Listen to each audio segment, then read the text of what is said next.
Hello nursing officer, एक और जबरदस्त यूनिक एमसीक्यू जिसका राइट आंसर बहुत कम लोग ओनली 4% लोग शायद दे पा रहे हैं। क्वेश्चन कुछ इस तरह से है, एक client post myocardial infarction develop atrial fibrillation, which medication does the nurse anticipate administering first to control ventricular rate.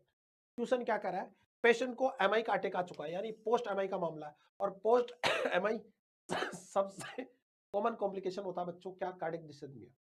तो पोस्ट एमआई कार्डियक डिसरिथमिया हो गया, और कार्डियक डिसरिथमिया में रूप में क्या हो गया, एट्रियल फिब्रिलेशन। एट्रियल फिब्रिलेशन का मतलब एट्रियल के जो कॉन्ट्रैक्शन की रेट है वो 350 बीट पर मिनट से ज्यादा है, यानी दोनों राइट और लेफ्ट एट्रियम ओनली वाइब्रेट कर रहे हैं। Gate my point. अब एट्रियल कॉन्ट्रैक्शन हो रहा है, यानी एक तरह से कार्डियक राइट एट्रियम और लेफ्ट एट्रियम है, आपका ये दोनों एरिथमिया में जा रहे हैं, डिसरिथमिया में जा रहे हैं, उसका असर कहीं ना कहीं वेंट्रिकल पे पड़ेगा। अब आपको क्या करना, वेंट्रिकल को स्टेबल करने के लिए क्या देना आपको, वेरी इंपॉर्टेंट। तो first one is warfarin, second one is metoprolol, third one is amiodarone, fourth one is heparin.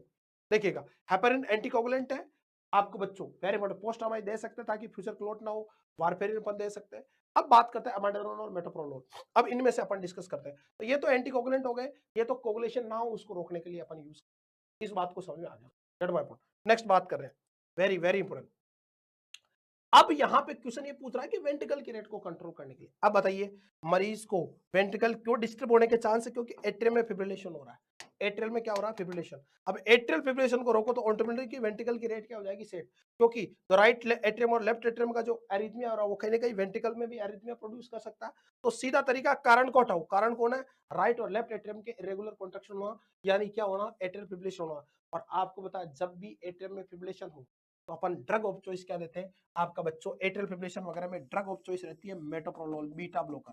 अगर ये ऑप्शन में नहीं है तो मोस्टली अपन यूज करते हैं एस्मोलोल, लेकिन यह ऑप्शन में कोई भी बीटा ब्लॉकर हो, स्पेशली मेटोप्रोलोल, वो अपन देंगे बच्चों। और ये मेटोप्रोलोल क्या करेगी, दोनों एट्रियम को स्टेबल करेगी, जिससे वेंट्रिकल की रेट भी क्या हो जाएगी, ऑटोमेटिक कंट्रोल।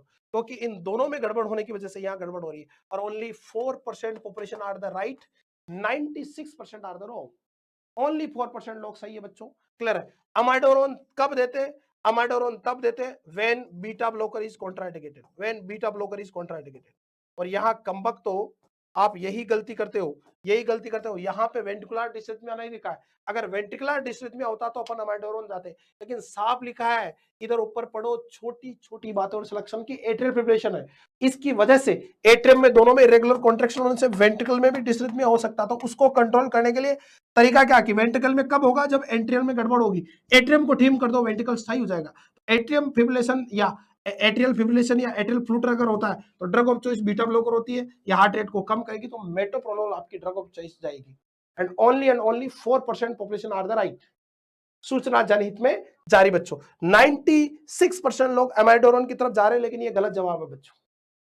कैसा लगा, अबे लगा ना, हिला डाला ना, दिमाग में झटका लगा ही नहीं लगा। ये बेटा एसएनए की क्लास है, ये शिवराज सर की क्लास। अगर 10 में से 6 नंबर अगर आप लेके आते हो तो कोई माई का लाल या माई की लाली आपका सिलेक्शन नहीं रोक सकता।